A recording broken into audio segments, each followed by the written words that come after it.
మిత్రులారా, ఈరోజు అనగా 31 మార్చి 2025న officers club R&B guest house విజయనగరంలో అవయవదాతల తల్లిదండ్రుల అభినందన సభ చాలా అద్భుతంగా జరిగింది. ఇలాంటి అద్భుతమైన సభ మీరు ఎప్పుడూ చూసి ఉండరు. ఉన్నత హృదయ సంపన్నులను అభినందించడం చాలా అపురూపమైన ఘట్టం. అందరూ మిస్ అవ్వకుండా చూడండి. జన విజ్ఞాన వేదిక జిల్లా శాఖ ఆధ్వర్యంలో జరిగిన ఈ సభలో శ్రీ కొండవల్లి శ్రీనివాసరావు గారు, రాష్ట్ర మంత్రివర్యులు శ్రీమతి పూసపాటి అదితి విజయలక్ష్మి గజపతిరావు గారు, డాక్టర్ చిట్టి రమణారావు గారు, వెంకటరమణ హాస్పిటల్, బి రవికిరణ్ గారు, ఏడి వ్యవసాయ మార్కెటింగ్ శాఖ, డాక్టర్ గూడూరు సీతామహాలక్ష్మి గారు, chairperson Savitribai Phule educational charitable trust and all India body and organ donors association founder, ఇంకా తదితరులు పాల్గొన్నారు. మంత్రివర్యులు కొండపల్లి శ్రీనివాసరావు గారు మాట్లాడుతూ, అవయవదాతలకు మరణం ఉండదని, మరణించిన తర్వాత అవయవాలను అగ్నికి ఆహుతి చేయడం కంటే బ్రెయిన్ డెడ్ అయిన తర్వాత వారి అవయవాలను అవసరమైన వారికి దానం చేస్తే మరికొంతమందికి ప్రాణం పోసిన వారు అవుతారని పేర్కొన్నారు. ప్రమాదవశాత్తు లేదా ఇతర కారణాల రీత్యా ఎవరైనా మరణిస్తే వారి అవయవాలను దానం చేయడం వల్ల మరికొంతమంది ప్రాణాలను కాపాడవచ్చని తెలిపారు.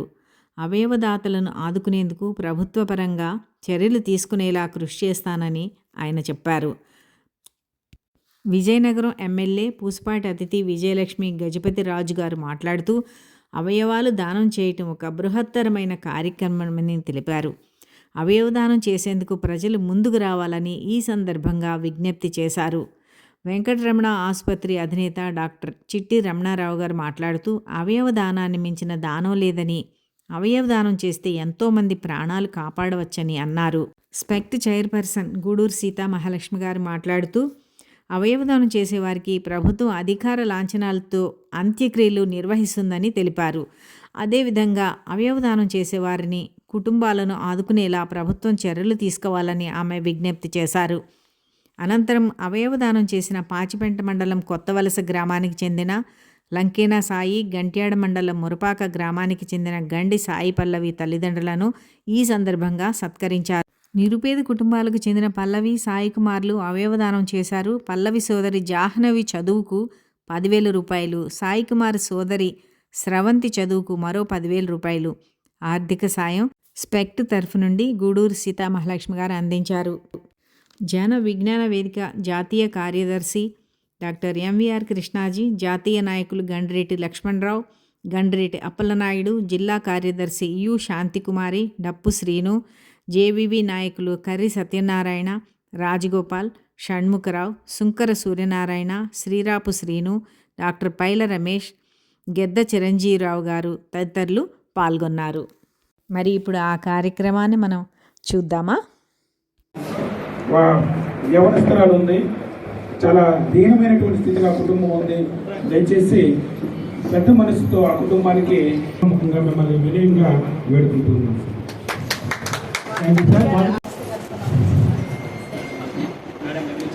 జన విజ్ఞాన వేదిక తరఫున పిలిచిన వెంటనే మంత్రివర్యులు యోగేశ్వరం కొండపల్లి శ్రీనివాస్ గారు, అలాగే మరి మన అతిథి గజపతిరావు గారు, మరి అలాగే మన శాసనసభ్యులు ఇద్దరు కూడా ఇచ్చేశారు. చాలా ఆనందంగా ఉంది.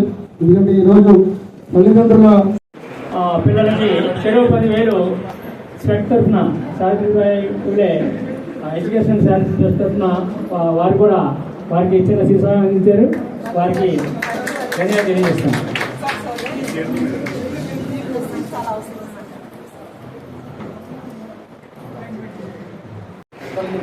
ధన్యవాదాలండి. మురపాక వస్తుంది తల్లిదండ్రులు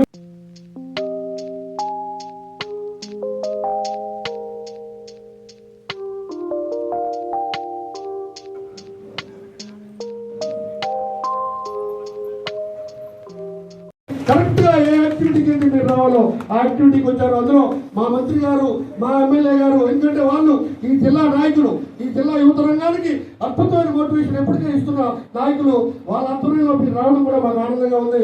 మిత్రులారా, ఇక్కడ ఏంటంటే జన విజ్ఞాన వేదిక అనేక కార్యక్రమాల్లో పార్టిసిపేట్ చేశారు.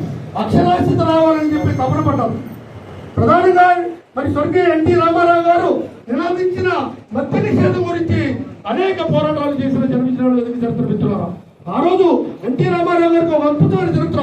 ఈ రోజు కూడా ఎన్టీ రామారావుని గుర్తుంచుకుంటాం. కారణం ఆయన వచ్చిన 6 నెలల్లోనే ఈ త్యాగమూర్తుల ముందు నేను గుర్తు తెచ్చుకోవాలని అనుకునే ఈ రోజు మాట్లాడుతున్నాం మిత్రులారా. అంత కష్టాన్ని ఇంత సులువుగా, ఇంత మానవత హృదయంతో, ప్రేమతత్వంతో, మాతృమూర్తిగా, ఎందుకంటే ఇందాక నేను ఈ సభకి అడుగు పెట్టినప్పుడు పల్లవి సిస్టర్ వాళ్ళ పేరెంట్స్ ని చూసినప్పుడు వచ్చిన వెంటనే నా మనసులో నాకు అనిపించిన మాట ఏంటంటే, నేను కుంభమేళాకి వెళ్ళలేదు. ఇక్కడ ఎంతమంది వెళ్ళారు కుంభమేళాకి? ఈ తల్లిదండ్రుల పాదాలకి నేను నమస్కరిస్తే నేను కుంభమేళాకి వెళ్ళినట్లేనేమో అనిపించింది. వాళ్ళు చనిపోయినప్పటికీ ఇంకొకల శరీరంలో బతికే ఉన్నారు. చనిపోయినా జీవించడం అంటే ఇదే. వారికి కూడా జన్మించడానికి ఇంకా జిల్లా పరిషత్ ధన్యవాదాలు తెలియజేస్తున్నాను. ఆర్గన్ డొనేషన్ చేసిన తల్లిదండ్రులకి, పల్లవి వాళ్ళ తల్లిదండ్రులకి, అలాగే సాయి కుమార్ ఆ తల్లిదండ్రులకి అందరికీ నా హృదయపూర్వక నమస్కారాలు తెలియజేసుకుంటున్నాను. ఆర్గన్ డొనేషన్ అనేది చేయటం చాలా పెద్ద కార్యక్రమం. మనం చూస్తుంటే మీ పిల్లలు ఆర్గన్ డొనేషన్ ఇంకొక మనిషికి ఒక జీవితం అనేది, ఇంకొక మనిషి కాదు చాలా మనుషులకి జీవితాలు అనేది ఇచ్చాయి. అయితే మీరందరూ ఒక గర్వపడే సిచ్యువేషన్ మీరు చేసింది చాలా సమాజానికి చాలా ఉపయోగమైన పని. అయితే మీరు మీ అడుగు జాడల్లో నడుస్తూ ఎంతోమంది మిమ్మల్ని ఫాలో అవ్వాలని కోరుకుంటూ, ఇటువంటి ఆర్గన్ డొనేషన్ సమాజంలో చాలా అవసరం. మనం ఒక అవేర్నెస్ అనేది క్రియేట్ చేయాలని మీ అందరినీ కూడా కోరుకుంటూ సెలవు తీసుకుంటున్నాను. ఏ మెడికల్ కాలేజ్ అయినా మా బాడీని ఇస్తానన్నప్పుడు తీసుకోవడానికి సిద్ధంగా ఒక టోల్ ఫ్రీ నెంబర్ ఉండాలండి. ప్రభుత్వం దగ్గర మహాప్రస్థాన వ్యాన్లు ఉన్నాయండి. ఆ వ్యాన్ ఆ చనిపోయిన శరీరం ఇంటికి పంపించి ఆ వ్యాన్లో ఆ బాడీని తీసుకెళ్తే మా ద్వారా ప్రభుత్వానికి చాలా రెవెన్యూ వస్తుందండి. ఎందుకంటే మేము చనిపోయిన తర్వాత ప్రభుత్వ మెడికల్ కాలేజీలకు మా బాడీ ఇవ్వటం వల్ల 90,000 రూపాయలు ప్రైవేట్ మెడికల్ కాలేజీ వాళ్ళు రుసుము ప్రభుత్వానికి పే చేసి తీసుకోవాలి సార్. అట్లా ప్రభుత్వానికి ఇండైరెక్ట్ గా మేము రెవెన్యూ కూడా జనరేట్ చేస్తున్నాం. ఈవేళ ఆంధ్ర మెడికల్ కాలేజీలో కేడవర్ బ్యాంక్ ఉందండి. ఒక 180 బాడీస్ మేము ఆ మెడికల్ కాలేజీకి ఇచ్చామండి. భారతదేశంలో ఎక్కడ ఏ మెడికల్ కాలేజీకి లేదు. కేడవర్ బ్యాంక్ అక్కడ ఉంది. అక్కడ ఎన్నో పరిస్థితులు జరుగుతున్నాయండి. సతీష్ గోరే అని ఒక పెద్ద ఆర్థోపెడిక్ సర్జన్ వచ్చి బటన్ హోల్ సిస్టమ్ ద్వారా వెన్నుపూస ఆపరేషన్ ఎలా చేయాలనేది 3 రోజుల్లో ఆ మనిషి కలిసి వెళ్ళిపోవచ్చండి. వెన్నుపూస సర్జరీ అవసరం లేక అది మనకు అక్కడ బాడీస్ అందుబాటులో ఉన్నాయి కాబట్టి సర్జరీ జరుగుతుంది. అంతే మిత్రులారా, మనం ఇప్పటికే బూడిదగా మిగిలిపోవద్దు, మట్టిలో కలిసిపోవద్దు. ఈ శరీరం ఎంతో విలువైనది. మనం మా బ్లడ్ మీద ఉన్నారు మా వినోద్ బాలు ఎప్పటికీ 1040 క్యాంపులు పెట్టాడు. ఆయన 70,000 యూనిట్స్ ఇచ్చారు. యువకులందరూ కూడా రక్తం దానం చేయండి. భారతదేశానికి 4 కోట్ల రక్త యూనిట్లు కావాల్సి వస్తుంది వేళ. కానీ 2 కోట్ల రక్త యూనిట్లు మాత్రమే దొరుకుతున్నాయి. మిగతా యూనిట్లు దొరక చాలా మంది యాక్సిడెంట్లు చనిపోతున్నారు. రక్తం అందక బాలింతలు కానీ గర్భిణీ స్త్రీలు కానీ. అలాగే పట్టుబడిగా రక్తదానం చేద్దాం. చనిపోతే బాడీని మెడికల్ కాలేజీకి ఇస్తాం. అనుకోకుండా బ్రెయిన్ డెత్ అయితే పల్లెవి తల్లిదండ్రులాగా, సాయి కుమార్ పేరెంట్స్ లాగా మనం కూడా స్పందించి 4 ప్రాణాలు నిలబెట్టడానికి అవయవాలు దానం చేసేద్దాం. ఇక్కడ గుండె చప్పుడు ఆగిపోయిందని మీరు అనుకుంటున్నారే, మనకు ఆయన గుండె చప్పుడు అక్కడ మొదలైంది. ఊపిరితిత్తులు, మన కాలేయం, మన అన్ని అవయవాలు పనికొస్తున్నాయి కదా. ఈవేళ మన బిడ్డ ఎందుకు చనిపోయాడని అనుకోవాలి. ఒకరికి లైఫ్ ఇచ్చేసాడు, ఇంతమందికి లైఫ్ ఇచ్చాడు ఆయన. పునర్జన్మ అంటే ఇంకెక్కడో లేదు. మన బిడ్డ మళ్ళా పుట్టాడు ఇక్కడ. సో మిత్రులారా, ఆలోచించండి. కేవలం మానవత్వంతో, ప్రేమతత్వంతో, దయతో సాటి మనిషికి మనం చేసే సహకారం ఇదే. డబ్బులు పక్కలేదండి. మన అవయవాలు ఇచ్చేద్దాం, మన శరీరాన్ని ఇచ్చేద్దాం, మన కార్యం ఇచ్చారు. ఇంత గొప్ప అవకాశం నాకు ఇచ్చారు మిత్రులు, మంత్రివర్యులు, గౌరవనీయులు వచ్చారు, మేడం గారు వచ్చారు. చేస్తున్నాయి అంత్యక్రియలు కలెక్టర్ గారు వస్తున్నారు ప్రభుత్వ ప్రతినిధిగా. ఒక పూలదండ వేసి ఒక 10,000 రూపాయలు పునరాలు ఛార్జెస్ ఇస్తున్నారు. అయితే గౌరవ ముఖ్యమంత్రి గారిని మన మంత్రి దగ్గర ఉన్నారు కాబట్టి సార్ మీకు కూడా చెప్తున్నాం సార్. మేడం ఒక 18 పాయింట్లు మాత్రం మేము అన్ని రాష్ట్ర ప్రభుత్వాలు పంపించాడు. చాలా చిన్నవి, బడ్జెట్తో పని లేనివి. శ్రీ నారా చంద్రబాబు నాయుడు గారు తప్పకుండా దీన్ని యాక్సెప్ట్ చేస్తారని నమ్మకం నాకు హోప్ ఉందండి. మన 3వ మహాసభలప్పుడు మన సత్యకుమార్ యాదవ్ గారికి కూడా మా సభకి చీఫ్ గెస్ట్గా వచ్చారు గుంటూరు జనవరి 3. వారు కూడా చెప్పాం ఏమీ కాదండి ఈ కుటుంబాల్లో ఎవరైనా, ఎందుకంటే 99% ఈ 20 ఏళ్లలో మేము చూసామండి చనిపోయిన తర్వాత అవయవాలు దానం చేసిన కుటుంబాలన్నీ పేదవర్గాల కుటుంబాలే. దిగువ మధ్యతరగతి కుటుంబాలే, నిరుపేదలేనండి. ఇంత పెద్ద హృదయ వైశాల్యంతో తమ అవయవాలు దానం చేశారు. కానీ అవయవాలు అమ్ముకున్న వాళ్ళంతా కూడా సంపదలే. కానీ నేను అడుగుతున్నా, ఈ పేద వర్గాలే పెట్టరు. అక్కడ చదువుకున్న వాళ్ళు, చదువుతో సంబంధం లేకపోయినా సరే ఏదో ఒక కాంట్రాక్ట్ పోస్ట్ లేదా అవుట్ సోర్సింగ్ పోస్ట్, ఒక 10,000 15,000 కలెక్టర్ యొక్క డిస్క్రిమినేషన్లో ప్రతి జిల్లాలో ప్రభుత్వ హాస్పిటల్స్లో కానివ్వండి, ప్రభుత్వ విద్యాలయాల్లో లేదా ప్రభుత్వ కార్యాలయాల్లో అటెండర్ పోస్టులు కూడా ఉన్నాయండి. అవి ఇవ్వగలిగితే అనురాధలాగా అంట్లు కనుక్కోవాల్సిన అవసరం లేదు కదా. వాళ్ళు డైలీ వ్యాపారం పనులు వెళ్ళిపోతున్నారండి. నేను అందరినీ చూసి వస్తున్నా. ఆ బిడ్డలందరికీ మా ఆర్గనైజేషన్ నుంచి ఆ బిడ్డలు చదువుకుంటుంటే ఆ బిడ్డల సహాయానికి మేము 10,000 20,000 ఇవ్వగలుగుతున్నాం. అది శాశ్వత పరిష్కారం కాదు. వారికి ఒక ఉపాధి చూపిస్తే, చిన్న ఉద్యోగం ఇస్తే ఆ కుటుంబం గౌరవంగా బతుకుతుంది. చాలా సంస్థ నిర్ణయం ప్రభుత్వం తప్పకుండా తీసుకుంటుందని సత్యకుమార్ యాదవ్ గారు మనసు పెట్టి విన్నారు. శ్రీ నారా చంద్రబాబు నాయుడు గారికి కూడా మరొకసారి నివేదించదలుచుకుందాం. అప్పుడు మాత్రం ఈ కుటుంబానికి, అది ఎంత చిన్న ఉద్యోగమైనా, ఇలా చదువుకుంటున్న అమ్మాయి ఉంది, ఇంటర్మీడియట్ చదివింది, ఈ పాపకి ప్రభుత్వం సంకల్పించుకుంటే ఆ కుటుంబానికి, ఎందుకంటే పోషించే వ్యక్తి రోడ్డుని పడిపోయినప్పుడు ఆ కుటుంబం దిక్కులేదు అయిపోకూడదు.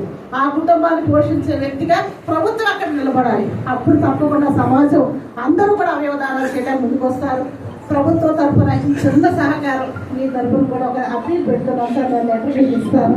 ఖచ్చితంగా మానవత్వ ప్రభుత్వంలోనే మనం ఇప్పుడు ఉన్నాం. హృదయ వైశాల్యం ఉన్న ప్రభుత్వం మనకు ఉంది.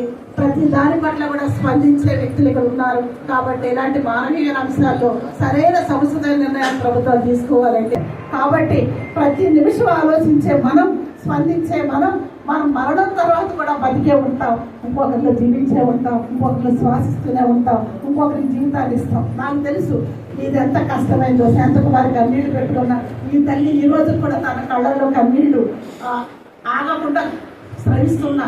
ఒకటేనమ్మా, నీ బిడ్డ బతుకున్నాడు, చనిపోయాడని మాత్రం అనుకోవద్దు. ఎంతమందిలోనో నీ బిడ్డ బతికే ఉంది పల్లవి. అలాగే సాయి కుమార్ కూడా బతికే ఉన్నాడమ్మా. ఆయన గుండె మరొకటి శ్వాసిస్తుంది, కొట్టుకుంటున్నాడు. ఇక్కడ గుండె చప్పుడు ఆగిపోయిందని మీరు అనుకుంటున్నారేమో. మరొక ఆయన గుండె చప్పుడు అక్కడ మొదలైంది. ఊపిరితిత్తులు, మన కాలేయం, మన అన్నీ అవయవాలు పనికొస్తున్నాయి కదా. ఈవేళ మన బిడ్డ ఎందుకు చనిపోయాడని అనుకోవాలి. ఒకరికి లైఫ్ ఇచ్చేసాడు, ఇంతమందికి లైఫ్ ఇచ్చాడు ఆయన. పునర్జన్మ అంటే ఇంకెక్కడో లేదు. మన బిడ్డ మళ్ళా పుట్టాడు ఇక్కడ. సో మిత్రులారా, ఆలోచించండి. కేవలం మానవత్వంతో, ప్రేమతత్వంతో, దయతో సాటి మనిషికి మనం చేసే సహకారం ఇదే. డబ్బులు ఇవ్వక్కర్లేదండి. మన అవయవాలు ఇచ్చేద్దాం, మన శరీరాన్ని ఇచ్చేద్దాం, మన కార్యం ఇచ్చేద్దాం. ఇంత గొప్ప అవకాశం నాకు ఇచ్చారు మిత్రులు, మంత్రివర్యులు, గౌరవనీయులు వచ్చారు, మేడం గారు వచ్చారు. ఎందుకంటే మీ గురించి నేను చాలా విన్నాను. స్పందించే మనుషులు, సమాజం యొక్క హితం కోసం పనిచేస్తున్న ప్రజాప్రతినిధులు, సేవా దృష్టిలో ఉన్న వ్యక్తులను విన్నాను. కాబట్టి ధైర్యం చేసి 4 మాటలు చెప్పారు. మీకు చెప్పారంటే ఖచ్చితంగా ముఖ్యమంత్రి వారికి మీ దగ్గర నుంచి సమాచారం వెళుతుందనే నమ్మకం నాకు ఉంది సార్. మీ అందరికీ కూడా ఈ వేదికను ఏర్పాటు చేసిన మన ఘనవిజయాల వేదిక నాయకులకి, సభ్యులకి, శివాజీ గారికి, ఆనంద మాస్టర్కి, కృష్ణాజీ గారికి, మొత్తం అందరికీ కూడా, మీరందరూ కూడా సమాజం కోసం పనిచేస్తున్న వ్యక్తులు, సమాజానికి ఇప్పటిగా నేర్చుకునే వ్యక్తులు, సమాజాన్ని మెరుగైన సమాజంగా, శాస్త్రీయమైన సమాజంగా, మూఢనమ్మకాలు లేకుండా మంచి మనుషులుగా బతికే ఒక ఉన్నతమైన మానవీయ సమాజంగా తయారు చేయడం కోసం పనిచేస్తున్న వ్యక్తులు. కాబట్టి నేను చాలా సంతోషంగా మీ దగ్గరికి రాగలిగారు.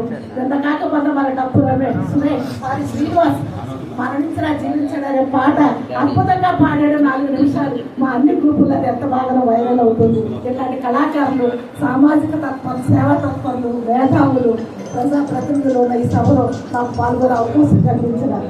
మీ అందరికీ మరొకసారి అదే మన అవయవాన్ని వేరొకరికి దానం చేస్తే ఆ అవయవాలు వేరొకరి బాడీలో ఉండి మనకి ఎంత హ్యాపీనెస్ ఇస్తుంది. అలాగే మన యొక్క శరీరంలో 200 అవయవాలు, నెక్స్ట్ కణజాలము. ఈ కణజాలాన్ని 200 అవయవాల్ని మనం మరణించిన తర్వాత దానం చేయవచ్చు. 200 అవయవాలంటే చూడండి. నెక్స్ట్ మన యొక్క కణజాలం, మన యొక్క చర్మం ఉంది కదా, మన చర్మము, ఈ చర్మాన్ని కూడా మనం దానం చేయవచ్చు. మన హార్ట్, మన ఊపిరితిత్తులు, మన హృదయము, మన కళ్ళు, మన లంగ్స్, నెక్స్ట్ మన చర్మం, మన కార్నియా, ఇలా 200 అవయవాలను మనం దానం చేయొచ్చు. అంటే మనం ఇంకొక వేరొకరు జీవిస్తున్నామంటే అసలు ఆ మాట వింటేనే ఎంత సంతోషంగా అంత హ్యాపీగా ఫీల్ అవుతాం. ఇక్కడ నిజంగా ఈ తల్లిదండ్రులు ఇద్దరికి నేను చేతులు జోడించి నమస్కరిస్తున్నాను. ఎందుకంటే ఆ సిచ్యువేషన్లో బిడ్డలు చనిపోయారనే బాధలో కూడా మంచి డెసిషన్ తీసుకొని ఆ పిల్లల యొక్క అవయవాలను దానం చేయడానికి ముందుకు వచ్చారంటే మనందరం ఒకసారి క్లాస్ కొట్టాలి. నుంచి ఆడుకుంటూ పడిపోయారండి. ఆయన పడిపోతే 12 ఏళ్ళు సాయి మనోహర్ కృష్ణ సాగు బతుకలు వచ్చి ఉన్నారు. కేర్ హాస్పిటల్లో డాక్టర్లు బ్రెయిన్ డెడ్ అని డిక్లేర్ చేశారు. అవయవాలు ఇచ్చేస్తామని ఆ తల్లి నాకు ఫోన్ చేశారు. నేను అచ్చితాపురం మండలంలో అప్పుడు టీచర్గా పనిచేస్తాను. నేను స్కూల్ అసిస్టెంట్నే, నేను కూడా టీచర్ని. నాకు ఆశ్చర్యం అనిపించింది. అప్పటిదాకా మనకు జీవనధారణ అనే యాక్ట్ లేదండి. ఎవరికి ఇవ్వాలి అవయవాలు? ఆవిడికి ఒక దేహం 18 జీవం చెప్పేసి ఆంధ్రజ్యోతి నవ్యాలో మాది ఫుల్ పేజ్ ఇంటర్వ్యూ ఆవిడ చదివారు. నా ఫోన్ నెంబర్ ఉంది అందులో. కాబట్టి ఆవిడ వెంటనే నాకు ఫోన్ చేశారు. కేంద్ర రాష్ట్ర ప్రభుత్వాన్ని కదిలించడానికి మాకు 2 రోజులు పట్టిందండి.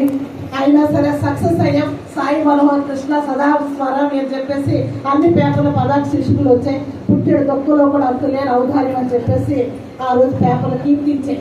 అప్పుడు మాకు అర్థమైంది అవయవదానం అనేది ఒక చట్టం లేకపోతే అవయవాలు ఇస్తామన్న వాళ్ళు ముందుకు వచ్చినప్పుడు అవయవాలు ఎవరికి అమర్చాలి? ఇదంతా ప్రభుత్వమే చేయగలుగుతుంది. ప్రభుత్వం మాత్రమే ఒక యంత్రాంగం ఉంది, ఎక్స్పర్ట్ డాక్టర్ టీం ఉంటారు. ఇదంతా కూడా ఒక టాస్క్ ఫోర్స్ ఏర్పాటు చేయగలుగుతుంది. కాబట్టి ఒక 3 సంవత్సరాలు మేము ప్రయత్నం చేశామండి. రోసయ్య గారు, కిరణ్ కుమార్ రెడ్డి గారు, అప్పుడున్న గవర్నర్లు, ముఖ్యమంత్రులు, చివరికి నారా చంద్రబాబు నాయుడు గారు 2011 ఆయన సన్మానం చేయడం కోసం, ఉత్తమ సామాజిక అవార్డు ఇవ్వడం కోసం ఎన్టీఆర్ ట్రస్ట్ బాబుని పిలిస్తే నన్ను సార్ నాకు ఈ అవార్డు వద్దు, ఈ పురస్కారాలు కూడా వద్దు, ఒక అవయవదానం మీద చట్టం కావాలి సార్, అది ప్రజలకు చాలా ఉపయోగపడుతుంది, ఆ చట్టాన్ని తీసుకొస్తే ప్రజలకి మేలు అవుతుంది అన్నప్పుడు ఆ జీవనధారణ అనే యాక్ట్ వచ్చిందండి. ఈవేళ మీకు తెలుసు 2013 నుంచి 2024 మధ్యలో 1000 మంది చనిపోతే ఆ 1000 మంది కొన్ని 1000 మందికి ప్రాణం పోస్తారండి. ఒక వ్యక్తి దాన్ని సరిపోతూ 8 మందికి ప్రాణం పోస్తున్నాడు. ఈవేళ చిట్టు తల్లి పల్లవి, అట్లాగే మన సాయి కుమార్, అట్లాగే నిన్న కాక మన ఆదిలక్ష్మి గారు, మన శాంతకుమార్ టీచర్ గారి యొక్క అమ్మగారు, వారికి కూడా బ్రెయిన్ డెడ్ అయితే అవయవాలు దానం చేశారు. అట్లాగే మన శ్రీకాకుళం జిల్లాలో 15 ఏళ్ళ అబ్బాయి ఎగ్జామ్స్ రాయడానికి వెళ్తూ బ్రెయిన్ డెడ్ అయితే ఆ తల్లిదండ్రులు కూడా ముందుకు వచ్చి అవయవదానం చేశారు. ఈవేళ మానవత్వంలో, ప్రేమతత్వంలో, ఇచ్చే గుణంలో, సాటి మనిషిని ఆదరించడంలో ఎంత దయా కరుణ ప్రేమ మన చుట్టూ ఈ మనుషులు చూస్తున్నప్పుడు వీళ్ళు ఎంత గొప్పవాళ్ళు మనకు అర్థమవుతుంది. సార్ ఇంత గొప్పవాళ్ళు అవయవదానం చేసి సరిపోతుంటే ఎందుకు సార్ వాళ్ళు అనామకులుగా వెళ్ళిపోవాలి? వాళ్ళు ఎందుకు మనం అవయవాలు తీసుకున్న తర్వాత ఒక మూట కట్టి ఎందుకు పేరెంట్స్కి ఇచ్చేయాలి? ఒక దేశానికి సేవ చేసి సరిపోతున్న సైనికులు ఎంత గొప్పవాడు మన దృష్టిలో. అధికార లాంఛనాలతో ఆయనకి ఎలాగైతే వీడుకోలు చెబుతున్నామో, తాను మరణిస్తూ ఒక 8 మందిని బతికించి సరిపోతున్న ఆ అవయవదాత కూడా అంతే గొప్పవాడు కదా అని మేము రాష్ట్ర ప్రభుత్వానికి, కేంద్ర ప్రభుత్వానికి రాసినప్పుడు నోట వారు ఒక డైరెక్షన్ ఇచ్చారండి. ఇప్పటికీ కూడా సాయి కుమార్ గారి, పల్లవి గారి ప్రజల్లోనే ఉన్నారు, ప్రజల హృదయాల్లోనే ఉన్నారు. మరొక ఇంట్లో వాళ్ళ దీపమే ఎదుగుతున్నారు. మరి మరణం ఎక్కడుందండి? మరణాన్ని కూడా శిరస్మరణం చేయటం, మరణాన్ని కూడా అజరామరం చేయటం, మరణం తర్వాత కూడా చిరంజీవులుగా నిలిచిపోవటం అనేది ఈ అవయవదానం వల్లే సాధ్యపడుతుంది. అది సాధించి చేశారు. ఎందుకంటే అది చాలా దుఃఖ సమయం అండి. ఒక తల్లి కడుపు కోత ఎలా ఉంటుంది అనేది ఒక మాతృమూర్తిగా ఆవిడ తెలుసు, చక్కగా అర్థమయ్యేలా చెప్పారు. మరొక మాతృమూర్తికి ఆ కడుపు శోకం మిగల్చకూడదు, ఆ గర్భశోకం మిగల్చకూడదు, నా బిడ్డ ఆ ఇంట్లో వెలుగులు పోయించాలి, నవ్వులు పోయించాలి అని చెప్పి తను ఆ గుడ్డని గెటవు చేసుకొని ప్రేమతోటి, ఒక మాతృత్వ ప్రేమతోటి మరో తల్లి బిడ్డను బతికించడం కోసం ఆమె చేసిన త్యాగం ఉంది. ఆ త్యాగానికి మించిన సాటి ప్రపంచానికి ఏ త్యాగం లేదండి. అంతకు మించిన మహాదానం ఏదీ లేదు ప్రపంచంలో. ఈ సాయి కుమార్ గారి తల్లి గారు కానీ, మన పల్లవి తల్లి గారు కానీ, ఆ తల్లిదండ్రులు కానీ చేసినది విశాలమైన విశ్వవిధమైన ప్రేమతో చేశారు. విశ్వమంతా వాళ్ళ కుటుంబమే. ఈ మనుషులందరూ కూడా మనం వాళ్ళ కుటుంబ సభ్యులే. కాబట్టి ఈ కుటుంబం, ఈ సమాజం వారికి అండగా నిలబడాలి, ప్రభుత్వాలు కూడా అండగా నిలబడాలి. ఈరోజు విచ్చేసినటువంటి పల్లవి తల్లిదండ్రులకి, కుటుంబ సభ్యులకి, సాయి కుమార్ తల్లిదండ్రుల కుటుంబ సభ్యులకి, మరి ఆ గ్రామాల నుంచి వచ్చేసిన అందరికీ కూడా పేరు పేరున నమస్కారాలు తెలియజేస్తున్నాను. ముఖ్యంగా పల్లవి విషయంలో మాకు ఫోన్ వచ్చినప్పుడు డాక్టర్ గారికి ఫోన్ చేశాము. డాక్టర్ గారికి ట్రీట్మెంట్ బాగా జరగాలని చాలా ఆశించాము. కానీ దురదృష్టవశాత్తు మనం ప్రాణాన్ని తీసుకురాలేకపోయాం. కానీ ఆ రోజు నేను గర్వించిన విషయం జరిగింది. ఇలాగా నాకు మా ఊళ్ళో వాళ్ళు మా రమేష్ కూడా ఇలా అవయదానానికి ఒప్పుకున్నారు అనగానే నాకైతే అసలు ఇంత అవేర్నెస్ ఎలా వచ్చింది. నేను రోటరీ క్లబ్లో పనిచేసినప్పుడు బ్లడ్ డొనేషన్ క్యాంప్కి ఆర్గన్ డొనేషన్ క్యాంప్కి బైక్ మీద ర్యాలీలు చేసి అవేర్నెస్ చేశాను. నేను సంతకం పెట్టాల, నా డైరింగ్ నేను చేయలేదు. కానీ ఈరోజు ఒక తల్లిదండ్రులు, అది సిరిపురం గ్రామస్తులు, అంత మెచ్యూరిటీ ఎలాగొచ్చింది అసలు ఒక చిన్న విషయం కాదు. అంటే మనకి లేనిపోని అపోహలు ఉంటాయి.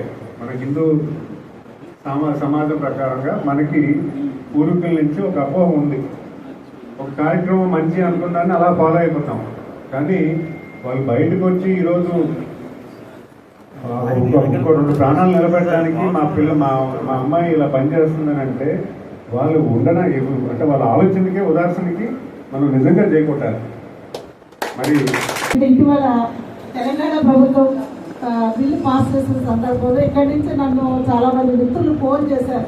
మన ఏపీ గవర్నమెంట్ కూడా అవయవదాతల అంత్యక్రియల్ని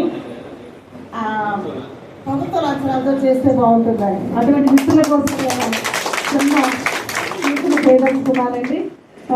జూలై 12వ తారీఖున గౌరవ ముఖ్యమంత్రి వర్యులు చంద్రబాబు నాయుడు గారిని మేము ప్రాతినిధ్యం చేశామండి. వారు హాఫ్ అన్ అవర్ దీని మీద డిస్కస్ చేశారు. జీవనధార యాక్ట్ అనేది 2013లో తీసుకురావడానికి కూడా వారే కారణం. తర్వాత మళ్ళా ఈవేళ జీవో నెంబర్ MS 95 అంటే ప్రభుత్వ లాంఛనాలతో అవయవదాత అంత్యక్రియలు నిర్వహించడానికి కూడా గౌరవ ముఖ్యమంత్రి వర్యులే చొరవ తీసుకున్నారు. జీవో నెంబర్ MS 95 ఆగస్టు 3వ తారీఖు అంటే ఆయన 15 రోజులు టైం అడిగారు. 15 రోజుల టైంలోనే MT కృష్ణబాబు గారు మన ప్రిన్సిపల్ సెక్రటరీ గారు జీవో పాస్ చేశారండి. అంటే తమిళనాడు, ఒరిస్సా అండ్ కర్ణాటక 4వ ప్లేస్లో మన ఆంధ్రప్రదేశ్, లేదా కాకపోతే మాత్రమే తమిళనాడు. అంటే మేము 6 నెలలు ప్రయత్నం చేశామండి ఆ బిల్లు పాస్ చేయించడానికి. అది పాస్ అయింది. తర్వాత పాటించారు కూడా. అంటే మన సదరన్ స్టేట్స్ అన్ని కూడా ఇదయ్యాయి, జీవో వచ్చినాయి. సో మిత్రులారా, ఈవేళ అవయవదాత ఎవరైనా చనిపోతే మన జిల్లా కలెక్టర్ కానీ, RDO గారు కానీ, ఇంకా ఉన్నతాధికారులు ఎవరైనా సరే అక్కడికి రావడం, అవయవదాత కుటుంబాన్ని పరామర్శించడం, ఒక 10,000 రూపాయలు వారికి క్రిమినల్ ఛార్జెస్ ఇవ్వటం, సన్మానం చేయడం, ఒక మెమోట్ ఇవ్వడం, సాల్వా కప్పడం, ఇదంతా కూడా దేనికి సంకేతం అంటే ప్రభుత్వం కూడా మీతోనే ఉంది. మీరు చేస్తున్న మహత్తరమైన త్యాగానికి మేము మనస్ఫూర్తిగా మీకు మద్దతు తెలియజేస్తున్నాం. మీ వెనక మేము ఉన్నామని చెప్పేసి ఒక సానుభూతిని, సహకారాన్ని, సహానుభూతిని చెందుతూ ప్రభుత్వం ఈ జీవోలు ఇష్యూ చేసిందండి. మన భారతదేశంలో మొట్టమొదట 22 సంవత్సరాల క్రితం సావిత్రిబాయి పూలే ట్రస్ట్ తరఫున మరణానంతర జీవితం ఉంది. మన అవయవాలు, మన శరీరము, మన కళ్ళు సమస్తాన్ని కూడా మన వైద్య రంగానికి ఇవ్వచ్చు, పరిశోధనకి ఇవ్వచ్చు. నేతలుగా సరిపోతే అనుకోకుండా బ్రెయిన్ డెడ్ అయితే అవయవాలు దానం చేయొచ్చు. ఇవన్నీ కూడా మేము చెబుతున్నప్పుడు మొట్టమొదట చాలా మంది రిసీవ్ చేసుకోవడం కష్టమైంది. కానీ నేను 2010లో శ్రీ నారా చంద్రబాబు నాయుడు గారిని ఎందుకు ప్రస్తావిస్తున్నారంటే కొంతమంది దార్శనికులు అప్పుడప్పుడు పుడుతూ ఉంటారు. వాళ్ళకు ఒక విజన్ ఉంటుంది అనమాట. ఆ విజన్ ఎలాంటి వ్యక్తి మనకి ఈవేళ సీఎంగా ఉన్నారని చెప్పడం కోసం ఎగ్జాంపుల్ చెప్పారు. ఆయన నన్ను అప్పుడు ఆఫీరా కూర్చోబెట్టారు. మీరు ఎలా యాక్సెప్ట్ చేస్తారు, సమాజాన్ని ఎలా ఒప్పించగలుగుతారు, మరణం తర్వాత మీ బాడీ ఇచ్చేయండి, మీ అవయవాలు ఇచ్చేయండి అంటే ఒక పట్టాల సమాజం యాక్సెప్ట్ చేయదు కదా. ఎందుకంటే మనకు చాలా మిత్స్ ఉన్నాయండి. మరణం చుట్టూ చాలా నమ్మకాలు ఉన్నాయి. ఒప్పుకోరు కదా అన్న. ఒప్పిస్తారు సార్, బాగానే ప్రారంభించాం. 35 మంది Savitribai Phule education charitable trust తరఫున 2008లో ఆంధ్ర మెడికల్ కాలేజీకి మా టోటల్ బాడీని దానం చేస్తూ రిజిస్టర్ చేస్తూ రిలీఫ్ పేపర్లు ఇచ్చాం. ఈవేళ మన ఆంధ్రప్రదేశ్, తెలంగాణలో 60,000 మంది ఎట్లాంటి వ్యక్తులు